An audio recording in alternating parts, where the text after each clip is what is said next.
Eh bien salut à tous et à toutes et bienvenue pour le journal de jeux vidéo. Aujourd'hui nous avons plein de choses. Mais avant de commencer on va inviter le Jean-Michel Larquet de jeux vidéo, Monsieur Corentin. Comment ça va?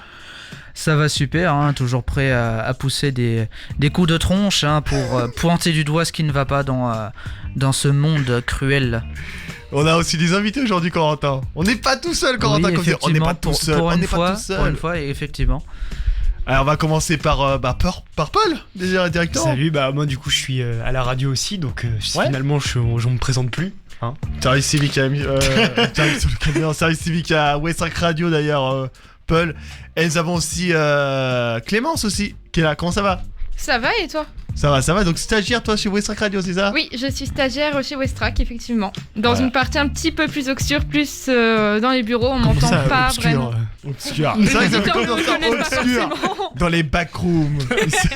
Si on veut, les auditeurs ne me connaissent pas autant que toi, Paul. C'est vrai qu'on t'entend moins. Voilà. On va appeler Field Up à la fin pour le truc et tout. Alors aujourd'hui nous avons plein de choses. On va parler de la review de Capcom Fighting Collection 2, volume 2. D'ailleurs qu'on remercie Capcom et de nous l'envoyer. Donc un jeu copyrighté par Capcom et SNK d'ailleurs aussi. On va parler aussi de Marathon. Alors vraiment un backlash autour de Marathon. C'était chaud. Un ancien développeur dit d'avoir déclaré sur le jeu que le jeu était toxique. On va voir ça tout à l'heure. NG6 3 en développement. On va parler aussi de Minecraft avec Paul aussi.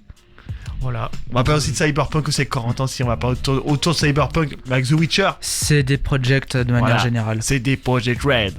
Et on va parler aussi d'un jeu avec Clémence. Oui, alors on va parler d'une démo qui s'appelle Quarantine Zone The Last Check, une démo qui sortira demain pour le grand public, mais qu'on a pu voir en avant-première sur les réseaux sociaux par de nombreux streamers. D'accord, et tout ça, Corentin, c'est dans l'émission de quoi? Dans l'émission du journal du jeu vidéo. Ouais. Alors on va commencer direct, tranquillement, on va parler de Marathon et après on va parler d'autres trucs en fur et à mesure. Est-ce que vous connaissez Marathon déjà? Pas du tout. Moi non plus. Alors Marathon, c'est un jeu à l'ancienne qui était il y a très longtemps dans les jeux vidéo. C'était un jeu très connu autour du... un peu comme Overwatch, un peu... Vous voyez? Et donc là, Marathon devait être le tout nouveau jeu chez Bungie. Et au final, il a été accusé de plagiat. Réellement, c'est même pire c'est vraiment un plagiat, quoi. Alors du coup, pour rappel, Marathon, oui. À la base, c'était présenté dans un univers futuriste, un peu steampunk, un peu même cyberpunk à ce stade. Ouais. Donc du coup, développé par Bungie, les mêmes qui ont fait Destiny. Il se présentait d'une manière assez particulière puisque le but était de rentrer dans une map avec un certain personnage, récupérer des ressources, des armes, etc. et puis s'exfiltrer le plus rapidement possible ou bien affronter les joueurs pour essayer de les loot directement sur eux. Donc l'intérêt du jeu était surtout tourné sur le parcours, puisque c'est pour ça qu'il s'appelait Marathon, hein, le but étant justement de faire bouger les joueurs pour les faire monter sur des murs, les faire passer des obstacles, faire sauter par-dessus des trucs, en dessous des glissades, etc. Et donc le jeu, un ancien développeur de Marathon déclare que travailler sur le jeu était toxique. Ça vient d'Insider Gaming d'ailleurs, une source très bien connue, Insider Gaming. Un ancien employé de Bungie qui a travaillé sur Marathon pendant son séjour au studio a déclaré que travailler sur le jeu était extrêmement toxique et humiliant. Dans un message publié sur les réseaux sociaux, un ancien développeur connu en ligne sous le nom de Spirited, qui a travaillé sur le côté ingénierie du jeu, a déclaré qu'il ressemblait à il ressentait de la compassion pour ceux qui travaillaient encore sur le jeu au studio. Travailler avec les ingénieurs et la direction de Marathon était extrêmement toxique et humiliant, a-t-il déclaré. Je ne parlerai pas du reste, mais la direction de Bungie doit être complètement vidée de son contenu. Jason a travaillé au sein d'une équipe qui a développé les services du service en ligne du jeu. Il a ajouté que l'équipe a été dissoute suite à des licenciements survenus quelques semaines seulement après son départ de Bungie avant de rejoindre Marathon. Il a travaillé sur Destiny. Donc c'est vraiment un gars vraiment bien connu chez Bungie, quoi. Et donc Jason n'a pas voulu entrer dans les détails et a pris soin d'ajouter ce que ses publications présentent ses propres opinions et qui n'est pas intéressé à faire des déclarations qui violeraient l'accord de confidentialité. Marathon a fait l'une des journaux pour des mauvaises raisons ces derniers temps. Le jeu a été accusé d'avoir volé des illustrations utilisées dans le jeu. Depuis, ça a été rapporté que la morale chez Bungie est actuellement en chute libre. Le sentiment interne autour du jeu était à son point le plus bas. Tout le monde a les mêmes inquiétudes quant à ce qui arrive à Bungie en tant que studio. Si Marathon échoue, ce qui ne peut absolument pas se permettre. Peut-on le dire dans le rapport original? Ça va être réellement chaud. Je pense que là, alors, chaud. Pour rappel, la sortie est prévue pour 23 septembre 2025. Ouais. Donc, du coup, sur toutes les consoles modernes. Moi, c'est chaud. Et effectivement, ça risque d'être compliqué si Marathon commence déjà à avoir des problèmes au sein de ses équipes, au sein de sa production en elle-même. Ça risque d'être très très compliqué pour sortir un jeu et pour qu'il fasse bonne figure une fois sorti pour que les joueurs puissent éventuellement l'acheter. Ça va poser problème. Et pour moi, je pense que ça va même être décalé parce que 23 septembre, t'as une accusation de plagiat qui a été même... Les développeurs ont fait une lettre d'excuse d'ailleurs pour ces plagiats et dire je suis désolé, ce qu'il y a eu et tout, que le jeu ressemblait beaucoup aux créations de l'éditeur, de la personne qui a créé les illustrations du jeu. Déjà, ça va être chaud. Il y a ça aussi. Bon, pour moi, c'est un décalage du jeu au mois de novembre, voire même le mois de décembre. Il faut pas oublier que c'est une exclue PlayStation parce que le studio appartient à PlayStation depuis 2020, Corentin. Bungie appartient depuis 2020. Non, il sera disponible sur Xbox. Ah, il sera disponible sur Xbox ? Oui. Ah bah ça me surprend, tu vois. Crossplay, sauvegarde multiplateforme. Ouais voilà, ça me surprend. Enfin bref. C'est ce qu'on peut dire pour Bungie et non, c'est réellement si vous en pensez quoi vous Paul et Clémence. Non, c'est chaud. C'est arrivé plusieurs fois des cas de plagiat. Par exemple, c'était un jeu qui avait beaucoup plagié Pokémon à l'époque. Ouais. J'ai un peu oublié le nom. Palworld, c'est ça. Palworld. D'ailleurs, sur Play sur PS5. Et finalement, ils sont bien sortis, je crois. Qui a reçu d'ailleurs une accusation récemment parce que il fallait plus utiliser les Pokéballs. Ah ouais, j'ai pas testé le jeu. Palworld a reçu une accusation parce qu'ils utilisaient les Pokéballs et donc du coup ils ont eu l'interdiction d'utiliser des Pokéballs. Il fallait remplacer les Pokéballs par autre chose. Et ça va commencer doucement, ça va commencer par ça et plus ça va avancer et plus on va partir dans l'absurdité jusqu'à fermer et bloquer entièrement des jeux entiers en fait. Au bout d'un moment. Il va juste falloir arrêter de vouloir obtenir une exclusivité. Ça c'est sans parler des concepts de jeux qui risquent d'être brevetés à l'avenir. Bon, j'en parlerai plus tard, mais ça c'est quand même un autre problème. C'est encore Nintendo, ça. Pour ça. Toujours Nintendo. Ils ont jamais été sympas sur tout ce qui est plagiat ou que ce soit même des fan games ou en dehors. Ouais. Vraiment, ils sont connus pour ça. Et là, récemment aussi, avec Corentin, on en a parlé hier en off, vite fait, ils veulent aussi breveter les concepts de jeu, comme je l'ai dit. En fait, ils veulent déjà commencer par breveter des... comme je l'ai dit, par breveter le fait d'utiliser des Pokéballs dans Pokémon et que ce soit uniquement dans Pokémon et donc du coup exclusif à Nintendo. Et retiré de Palworld. Au-delà de ça aussi, ils veulent bloquer les consoles si jamais vous n'acceptez pas les conditions d'utilisation sous certaines conditions j'ai vu ça, aux États-Unis. Et en fait, moi, cette histoire, ça me rappelle le problème qu'on a eu avec le système Nemesis qui a été breveté par Warner Bros.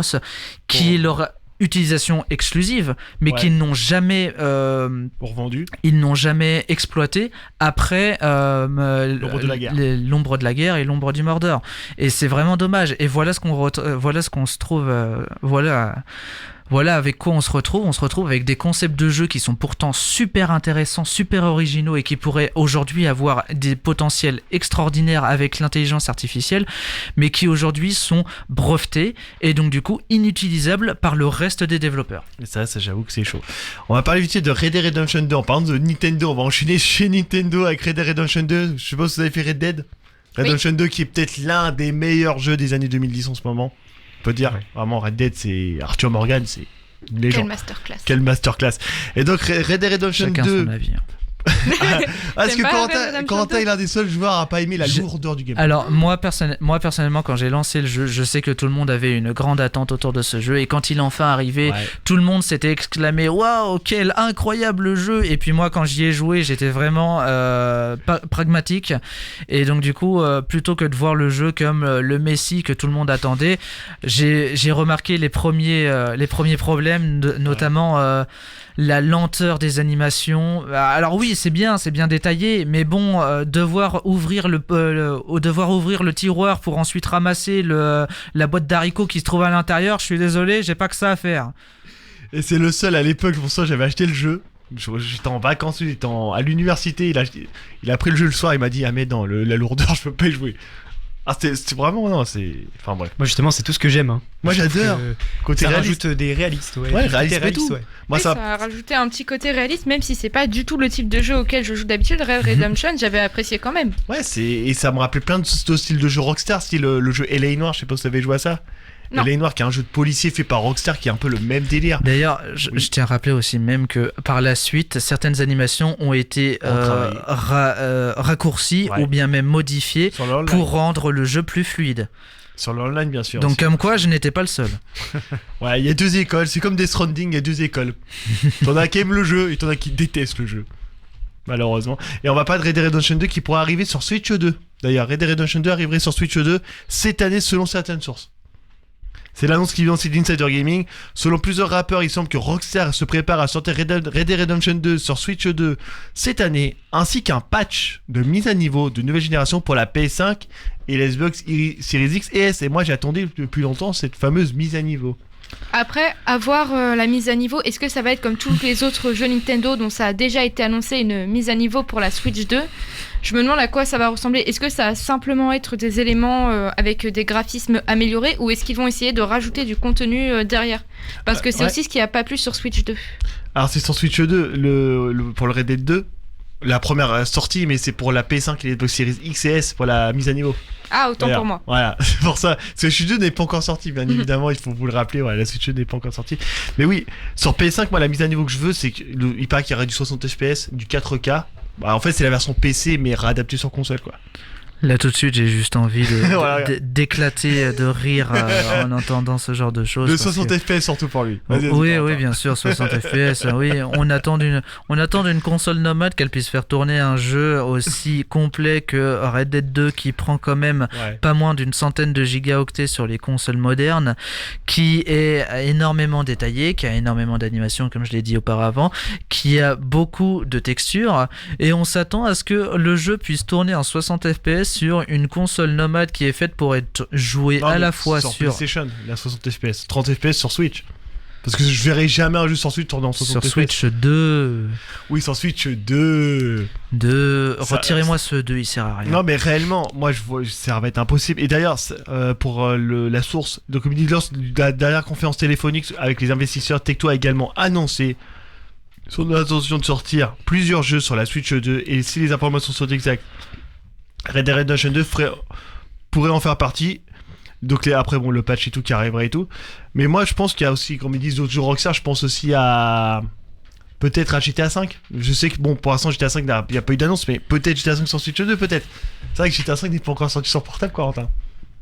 Quelqu'un peut m'expliquer à quoi ça sert d'acheter des jeux sur Switch 2 franchement, au bout d'un moment, vous avez la rétrocompatibilité avec les jeux de la Switch 1. À quoi ça sert en fait ? Mais enfin bref, ça c'est notre problème de production chez Nintendo qui se contente juste de mettre à disposition des consoles qui ne vont pas pour autant se faire vendre. Voilà, on fait une petite pause musicale, je pense, avant, et après on va enchaîner sur Minecraft avec Paul, avec aussi le jeu de Clémence aussi. On va faire tout avec Live is Life. J'adore cette musique là. En plus, c'est la musique de Maradona et tout de suite sur West Radio.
Live is live, j'adore cette musique.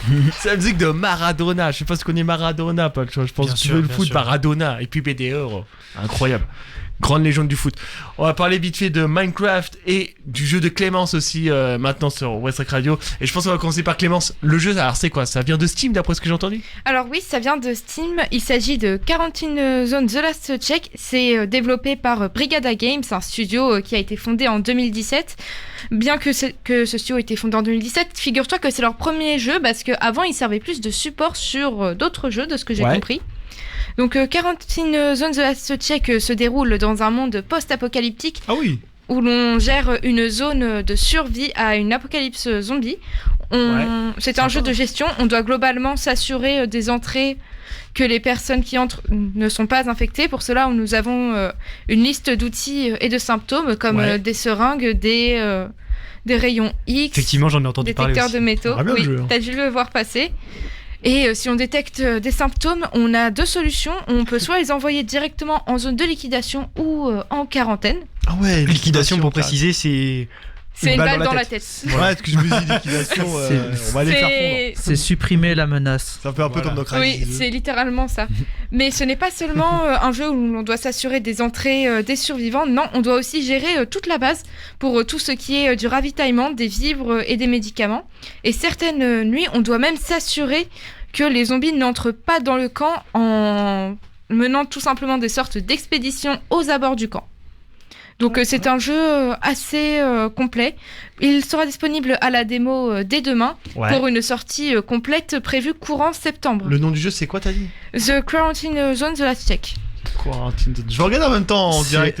Moi, ce que je trouve intéressant quand même, c'est la méthode de marketing qui a été faite pour la communication autour de ce jeu, puisque au départ, il met à disposition le jeu seulement pour les streamers et les influenceurs, pour ensuite inviter les éventuels joueurs intéressés à participer à la démo, pour ensuite sortir le jeu plusieurs mois après. Donc en fait, c'est une communication qui est super intéressante de ce point de vue-là, puisque du coup, on a une espèce de montée en hype pour certains privilégiés, parce que eux, ils peuvent y jouer, pas d'autres.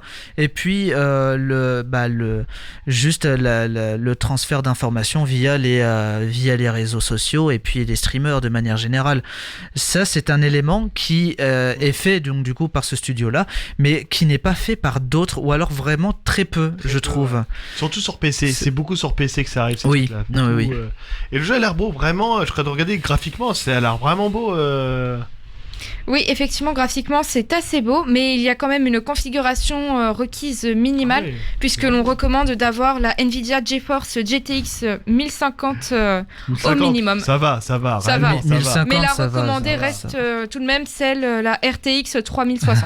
Ça va, je l'ai à la maison, ça va, je l'ai à la maison. Si je peux me permettre, il y a quand même un gap entre la GTX 1050 et la RTX 3000. Hein. Bon, ça, c'est ceux pour qui s'y connaissent carte graphiquement. C'est possible de parler un peu français, là, vous pouvez me commander. Moi, j'y connais rien. C'est des cartes graphiques. Voilà, c'est des cartes graphiques. Voilà. Mais en fait pour expliquer, donc du coup, entre la GTX 1050 et la RTX 3000, il y a quand même un gap de près de 10 ans. Hein. Ouais, au moins, oui. En termes d'argent aussi. 2015 à 2000. Oui. Il y a quand même un gap d'une dizaine d'années entre les deux, entre les deux cartes graphiques. C'est quand même pas la même chose. Hein. Franchement, le jeu est génial. Là, je crois de voir, là, ça a l'air ultra intéressant. Je pense que du coup, comme la sortie est prévue pour septembre, ils vont avoir le temps d'améliorer le jeu encore plus. Ah oui, ça oui. Et j'ai l'impression surtout que tout ne sera pas disponible dès la démo, notamment certains outils pour aider à la détection des infectés. Est-ce que le moteur est sur Unreal? Je sais pas si c'est Unreal Engine, non? J'en ai aucune idée. Parce que vraiment, par contre, le point intéressant que je trouve assez curieux, c'est que pour un jeu qui est fait pour de la gestion, c'est un jeu en FPS. Ouais, aussi, oui, je crois. Tandis qu'un jeu de gestion se passerait plutôt en 2D, quasiment. En 3D isométrique, voire la même caméra qu'on pourrait pour les RTS. Mais là, vraiment, un jeu de gestion en FPS. Donc, du coup, en fait, on est dans l'immersion et on doit absolument gérer tout ce qui se trouve dans une base de survie.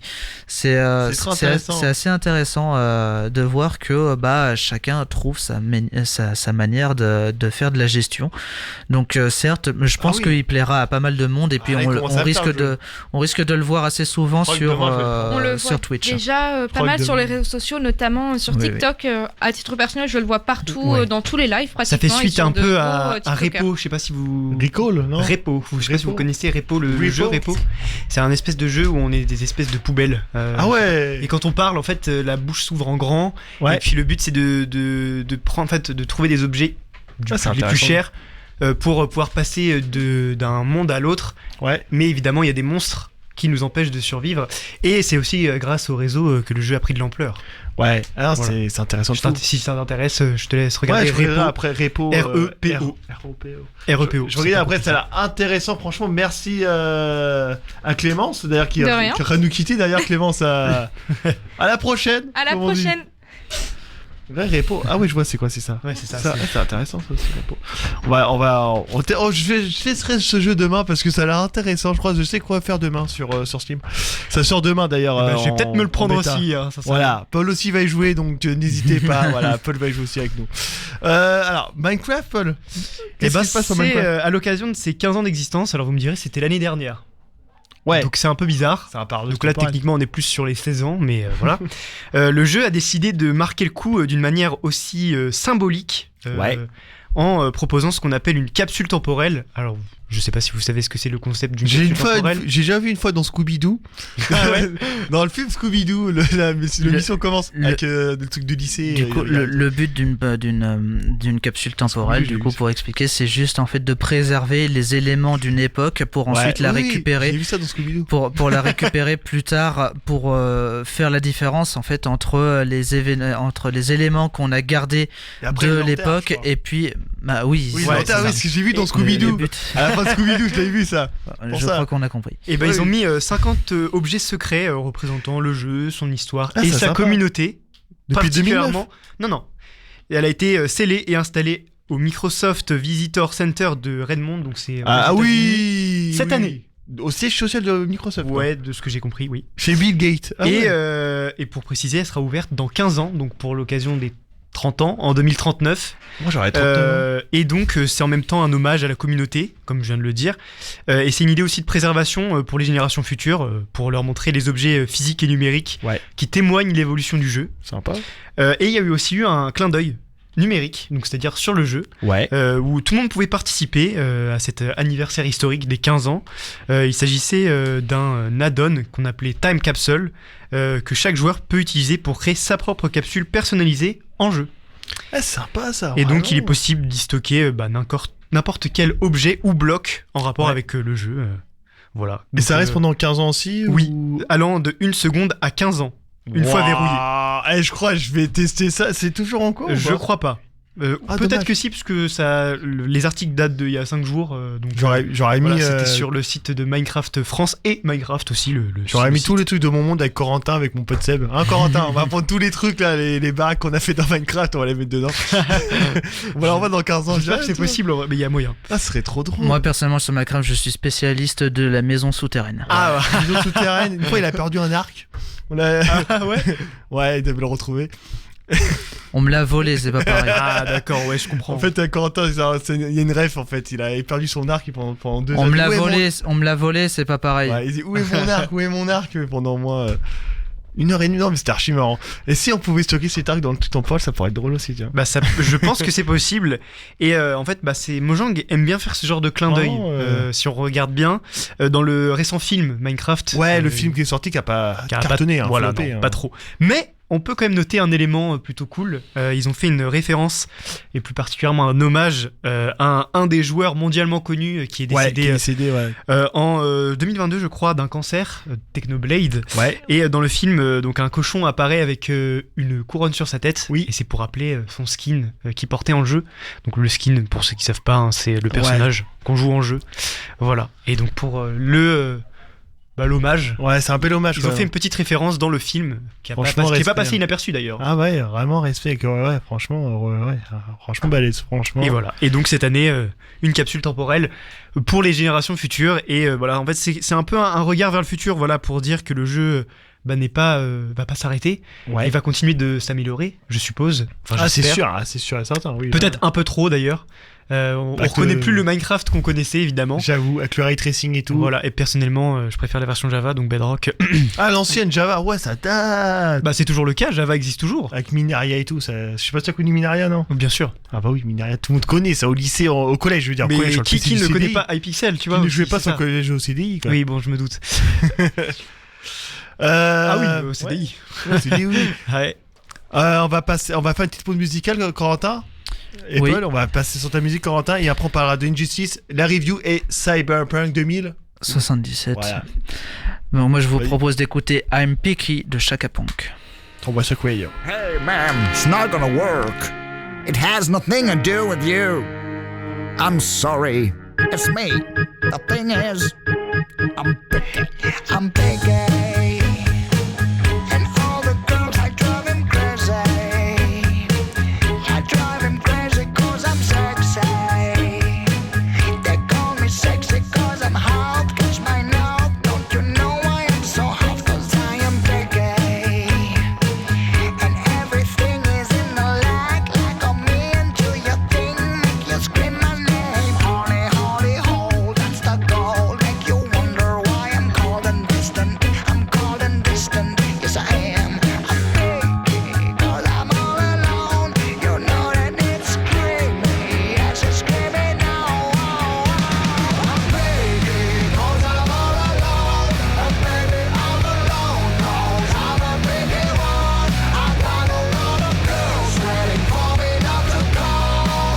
Another Sunday morning on my own. Maybe I'm too good for you, or maybe you don't know me, cause you know that I got a lot of comics to me on the throne. Good looking you and I could get along.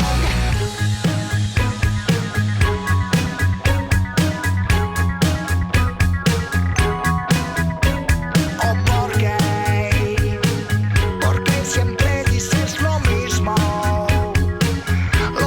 scheiße, I am, bim bam bam, I fall down and shame again on me, cause you are laughing with your friends about me weirdo comportamiento. I'm picky, you're freaking, no dating modelos, and a woman consistent, too persistent, I'm cold and distant, remember me, and all the girls I drive him crazy, I drive him crazy cause I'm lazy, I don't give a damn, you know I'm fucking lazy, I don't give a damn. I'm picky cause I'm all alone, and baby I'm alone cause I'm a picky one. I got a lot of girls waiting for me not to call. Another Sunday morning on my own. Maybe I'm too good for you, or maybe you don't know me, cause you know that I got a lot of comics to me on the throne. Good looking you and I could get along.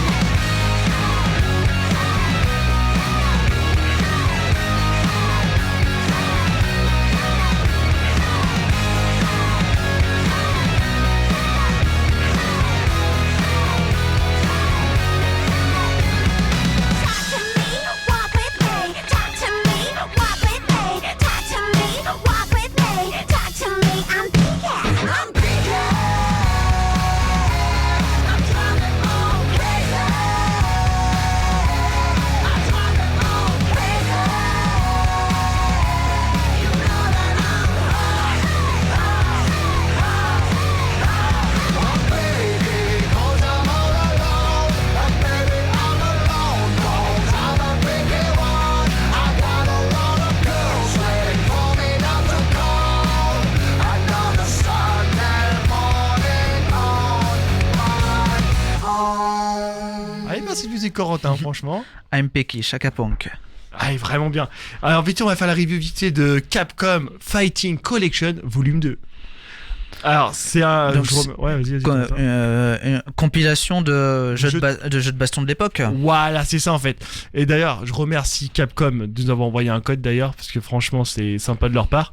Et donc, c'est quoi ce jeu, tu vois? Je pense que tout le monde devrait savoir. C'est quoi ce poulet? Qu'est-ce que c'est ce jeu? Bah, c'est la suite du volume 1 qui était sorti en 2022. Et il y a plein de jeux, Corentin. Il y a tellement plein de jeux. Par exemple, t'as Project Justice, un jeu de Dreamcast que j'avais joué quand j'étais plus petit. On retrouve principalement aussi des jeux d'arcade, j'imagine. Oui et non en fait. Oui et non. Mais oui, il y a des jeux un peu d'arcade et beaucoup de jeux, des jeux PS1. Oui et non en fait. C'est ça en fait. T'as les deux en fait. Exemple, tu as Project Justice comme je disais. Tu as aussi Power Stone. Power Stone qui est un jeu qui était sorti sur PS1. Je crois arcade. Je sais pas si c'était sorti en mode arcade, mais c'est un jeu en fait où c'était un peu. Tu vois Smash Bros. Oui. C'est un peu pas que Smash Bros. Power Stone 1 et 2 par exemple qui étaient vraiment incroyables. Vous avez exemple Capcom Fighting Evolution, un jeu aussi stylé. Capcom versus SNK 1 et 2. Ça c'est trop bien. SNK c'est un... SNK est une... on peut dire dans ce jeu vidéo très connu aussi, SNK. Je suis désolé, moi quand j'entends SNK, je pense complètement à autre chose. Ouais, c'est normal. Street Fighter 3 Alpha Upper aussi qui était sorti et Plasma Sword aussi qui était sorti dessus. Vous avez deux versions. Vous avez la version japonaise du jeu aussi où ça se transforme pas avec le même nom comme les exemples Project Justice s'appelle Scouse Rivers 2 par exemple. Et vous avez la version anglaise du jeu. Du coup, les langues, c'est soit le japonais, soit l'anglais au final. Donc, ouais, c'est ça en fait. T'as pas énormément de choix. En fait, t'as le truc français seulement dans le menu principal, pas du jeu, mais du. Pour la localisation au final. Ouais, un peu. Pour la localisation, mais une fois que tu rentres dans le jeu, c'est en anglais. Le jeu est en anglais. Ah ouais, c'est en anglais. Il y a un truc qui est bien dans le jeu, c'est que dès que tu lances l'exemple, là j'ai lancé Project Justice par exemple, je l'ai mis la version anglaise, donc J1 pour joueur numéro 1, tu vois. Tu as les paramètres, par exemple, tu peux régler les paramètres en mode normaux. En fait, tu fais tes paramètres avant de jouer au jeu, tu vois. Mmh. Dans ce fameux, c'est un peu comme un sorte de hub, le menu spécial qu'ils ont créé, tu vois. Donc il y a ça, par exemple, t'as la difficulté du jeu, tu choisis ce que tu veux. Tu peux activer les personnages cachés, les codes de triche, tous les trucs, tu vois. Il y a un truc qui est bien dans ce jeu, c'est que tu peux jouer en 16 neuvième. Moi j'étais content, il y a beaucoup de monde qui n'ont pas aimé le mode 16 neuvième, moi j'ai bien aimé, donc je l'ai mis en 16 neuvième le jeu. Plus ils ont mis la résolution en fait, il y a une amélioration de la résolution du jeu en x2, Corentin. Pour que le jeu soit plus beau sur les télés en fait, c'est comme les émulateurs. Après c'est du pixel hein. Ouais, mais c'est plus beau, c'est la résolution interne du jeu qui est en x2 qui est vraiment plus beau. Et ça te permet de faire avoir des jeux vraiment de maintenant un petit peu. J'ai joué à Project Justice, j'ai bien aimé. J'ai joué aussi à Power Stone Power Stone 1 que j'ai bien aimé. Franchement, il rejoue et c'est rapide, c'est fluide. Il y a rien à dire. Il y a un truc que j'ai adoré, c'est le mode online qui bug pas. Le online de ce jeu bug pas. Ça, c'est vraiment super bien. Alors, il y a un truc que j'ai adoré. Quand tu te lances en mode en ligne, tu lances et il te propose si tu veux attendre sur le menu ou dans le jeu. Donc moi j'ai lancé, donc j'ai dit vas-y je vais attendre dans le jeu, donc je lance le jeu et tout, et là il écrit New Challengers, un nouveau challenger est arrivé, et là il te lance le mode online, et l'online ne bug pas du tout, réellement les serveurs sont stables, vraiment un très beau truc. Franchement il y a rien à dire. Le jeu est vendu pour 39,99€ si vous voulez vous l'acheter sur PlayStation 4, il n'est pas sur 5, mais PS4 via la rétrocompatibilité vous pouvez sur la PS5 et sur Xbox aussi d'ailleurs. J'ai l'impression que c'est beaucoup de jeux rétro en ce moment qui veulent remettre au goût du jour de la même manière qu'il y a quelques semaines on avait reçu Techno Worlds compilation. Oui. Donc là du coup que ce soit Capcom qui mette à disposition justement une compilation de jeux de baston. Vraiment ouais, en plus le volume 2 c'est vraiment sympa. Et moi ce que j'aime bien c'est que là cette fois c'est une compilation de jeux années 2000 quasiment. On est quasiment sur des jeux années 2000 tu vois. La Dreamcast par exemple. J'imagine que j'imagine que la première compilation rassemblait des jeux qui étaient auparavant sur les consoles de jeux, notamment la NES, peut-être la Super NES, la Mega Drive, etc. Tandis que la deuxième compilation, celle qu'on a reçue, du coup, se concentre principalement sur les jeux qui sont sortis sur des consoles un petit peu plus récentes que après les années 90. C'est ça en fait. Finalement. Et là, réellement, j'ai adoré. Je vois à Capcom versus SNK 2 par exemple, j'ai kiffé jouer à ça, tu vois. Vraiment, une belle recommandation. Je vous recommande ce jeu si vous êtes fan de rétro, même fan de jeux Project Justice, parce que moi j'étais fan de jeux quand j'étais petit, c'est pour ça que j'en parle beaucoup, parce que j'ai bien aimé ce jeu, School Rivers 2, si vous voulez le nom en VO. Foncez en fait, foncez-y, testez le jeu, vous allez bien aimer. Voilà ce que je peux vous dire sur Capcom Fighting Collection Volume 2 sur PlayStation 4. Voilà ce que je peux vous dire sur ce jeu là. Ça va pas le faire si tu parles de Marvel donc Capcom. Ouais, c'est pour ça, parce que je comprends que Marvel vs Capcom c'est autre chose. C'est une autre licence qui est aussi bien d'ailleurs. Une licence aussi que je vous recommande. Voilà ce que je peux vous dire sur Capcom Fighting Collection Volume 2. Donc nous on l'a eu sur PS4 et franchement un très beau jeu. Je remercie Capcom de nous avoir envoyé un code. Tu te répètes. Je sais. Mais je remercie toujours Capcom de nous avoir envoyé un code pour ce jeu vraiment bien. Voilà ce que je peux vous dire. On va enchaîner sur Cyberpunk, Corentin, 2077. 2077, ça vient d'Insider Gaming. De qui a joué d'abord Cyberpunk? Comment? Qui a joué à Cyberpunk? Moi, évidemment. T'as joué à Cyberpunk, Paul, toi? Bah, un bon jeu au départ, je sais que c'était un peu compliqué avec tous les bugs. Ouais.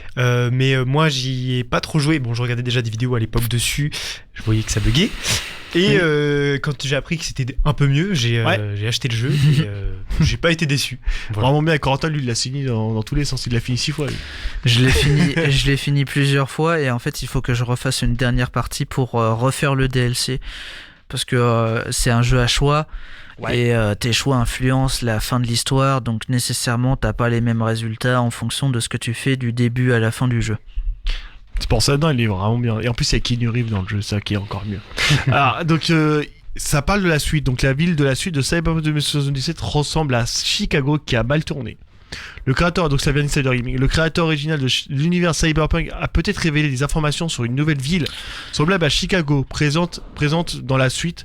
Alors, suite de Cyberpunk 2077 comprendra Night City et une autre ville ressemblant à Chicago. Vas-y, Corentin. Night City ? Ouais, la suite de Cyberpunk 2077 comprendra Night City et une autre ville ressemblant à Chicago. C'est bizarre ça. Night City est la ville de Cyberpunk 2077. Après, c'est aussi. Oui, bien sûr. Le problème, c'est que inclure deux villes, bon, peu comme GTA, la première qui existe, ok, mais la deuxième que se trouve à Chicago, parce que dans les faits, il me semble que normalement Night City se trouve pas à côté de Chicago, hein, du moins. Ah oui, ça oui. Du moins, la position géographique de Night City devrait correspondre à peu près vers le Nevada dans le monde réel. Sauf que Chicago, c'est pas au Nevada, donc du coup, ça pose problème hein, du point de vue géographique. Mais enfin bref, je voulais juste surtout dire que du point de vue histoire, ce serait pas réellement une suite. Sauf s'ils reprennent un personnage secondaire, parce qu'en fait, maintenant le jeu a plus de 5 ans, ce serait prescription de dire qu'il y a du spoil, mais sans vouloir trop en dire. L'histoire fait que on ne peut pas continuer avec le personnage principal qu'on a joué dans le premier opus, donc du coup Cyberpunk 2077. Oui. Donc du coup, ce serait obligatoirement une histoire originale qui se passe dans le même univers, certes, peut-être avec des éléments qui sont arrivés dans le premier jeu, qui feraient partie du lore de l'histoire de manière générale, mais qu'on ne puisse pas en fait reprendre le même personnage parce que l'histoire fait que le personnage en question ne peut pas continuer. Alors moi je pourrais parler aussi parce qu'il y a eu un animé qui est sorti qui s'appelait Edge Runner sur Netflix, Cyberpunk, qui n'avait pas du tout de rapport presque. À part la ville. Nice. Donc en vrai je me dis que dans tous les cas ils peuvent le faire de cette manière-là, hein, complètement indépendamment, ou alors comme tu as dit reprendre un personnage secondaire. En fait, ce qui est intéressant avec Cyberpunk, c'est que comme ça développe son univers à travers d'autres médias, le jeu peut se permettre de récupérer des informations qui sont arrivées notamment dans la série. Comme ils ont fait, ils ont rajouté par DLC la tenue du personnage qui se trouve dans la série, une arme, et également aussi des petits clins d'œil, des petits cocktails qu'on peut acheter dans un bar. Ou alors aussi les tombes des personnages décédés dans le effectivement. Le dessin animé. Et donc, comme il dit, repéré par la publication polonaise CD Action, Mike Pondsmith, le créateur original de l'univers Cyberpunk, qui est récemment apparu pour une interview sur la chaîne TVGRY pour l'événement Digital Dragon 2025. Au cours de cette interview, Pondsmith a abordé le sujet pour la suite de Cyberpunk 2077, mettant en vedette une nouvelle ville inspirée d'un décor de Chicago Gone Wrong. On a demandé à Pondsmith s'il était aussi impliqué dans la suite Projet Orion, parce que le nom Projet Orion est le nouveau Cyberpunk 2077, bien sûr. Ce que dans Cyberpunk 2077, il a répondu pas autant directement, mais il a pu consulter les scripts, interagir avec les différents départements travaillant sur le jeu et découvre le nouveau Cyberware et bien plus encore. Il a également passé beaucoup de temps avec les concepteurs de l'environnement de la suite de Cyberpunk 2077 et c'est là qu'il intervient la nouvelle ville. Pondsmith a confié qu'il avait une autre ville à visiter dans Projet Orion, la suite de Cyberpunk 2077, et il semble que ce soit une erreur accidentelle puisqu'il a immédiatement déclaré de ne pas pouvoir n'en dire plus.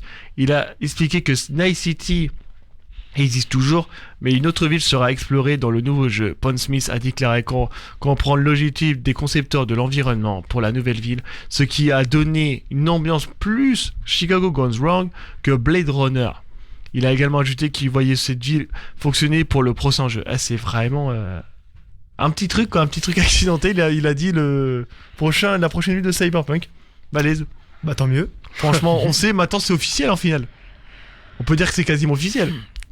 Nouvelle ville dans Cyberpunk. Je sais pas si ça pourrait être officiel, mais après oui, effectivement, une nouvelle ville. Mais après, c'est sûr que on ne pouvait pas se contenter de re-explorer la même ville qu'on connaît déjà par cœur depuis le premier, en fait. Ouais. Parce qu'au bout d'un moment, même le DLC Phantom Liberty, du coup, rajoute une zone supplémentaire qui n'était pas présente dans le jeu d'origine. Donc du coup, nécessairement, au bout d'un moment, il faut faire du nouveau décor, faire du nouveau contenu, et puis donc du coup changer l'environnement dans lequel évoluent les personnages. C'est obligé. C'est pour ça, c'est obligé. Est-ce qu'on va rendre l'antenne, monsieur Corentin ? Eh bien, moi, je terminerai juste avec un petit truc en parlant justement de CD Projekt Red. Ah oui, The Witcher. N'oubliez pas que en ce moment, The Witcher 3 fête son 10e anniversaire. Ce qui est pas rien quand même, parce que il faut savoir que, en tout cas pour moi, après c'est un point de vue subjectif, mais qui pourrait aussi être objectif, The Witcher 3 Wild Hunt reste pour le moment l'un des meilleurs RPG fantasy médiéval qui est sorti jusqu'à ce jour. Hein. Oui. Je sais pas pour les autres, mais franchement, The Witcher 3, il a un niveau de réalisation en fait qui lui permet de surpasser quasiment tous les autres qui ont essayé de se mettre dans la même branche. Et pourtant, personne n'y a réussi à le faire en 10 ans. Et pour fêter ces 10 ans, donc du coup, CD Projekt Red organise des petits événements à droite à gauche, notamment des concerts au Grand Rex. Malheureusement, aujourd'hui, tout est déjà vendu. Tout est déjà vendu, donc du coup, si on a raté le coche, tant pis. Mais c'est pas grave parce qu'ils mettent aussi des goodies, des figurines et d'autres trucs qu'ils mettent à disposition. Donc voilà, CD Projekt Red fête le 10e anniversaire de The Witcher 3 en attendant la prochaine sortie de The Witcher 4. Ouais, et avant de vous quitter aussi, c'est de dire en même temps que Xbox a annoncé que Hellblade 2 arrive sur PlayStation 5 cet été, donc Gears of War qui arrive aussi cet été, et ça on en parlera dans 2 semaines dans une chose, parce que la semaine prochaine c'est férié.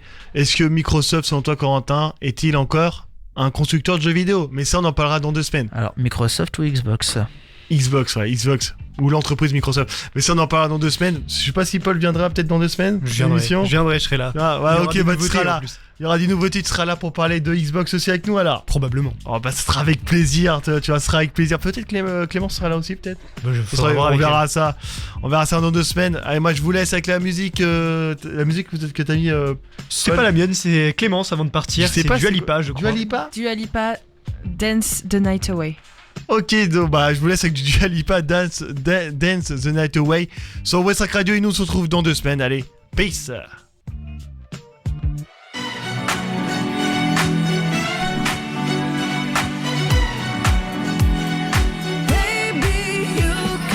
Find me under the lights, diamonds under my eyes. Turn the rhythm up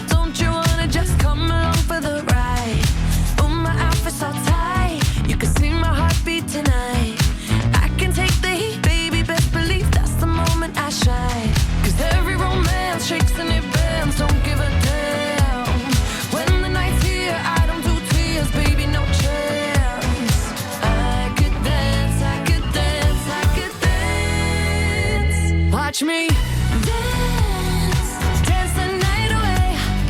My heart could be burning, but you won't see it on my face. Watch me dance, dance the night away. I'll still keep the party running, I won't get out of place. Lately I've been moving close to the edge, still be looking my best. I stayed on the beat, you can count on me, I ain't missing no steps. Cause every romance shakes and it bends, don't give a damn.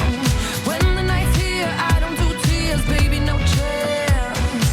I could dance, I could dance, I could dance. Watch me dance, dance the night away. My heart could be burning, but you won't see it on my face. Watch me dance, dance the night away. I'll still keep the party running, I won't get out of place. When my heart breaks, when my world shakes, I don't play safe, don't you know about me? I could dance, I could dance, I could dance. Even when the tears are flowing, they're diamonds on my face.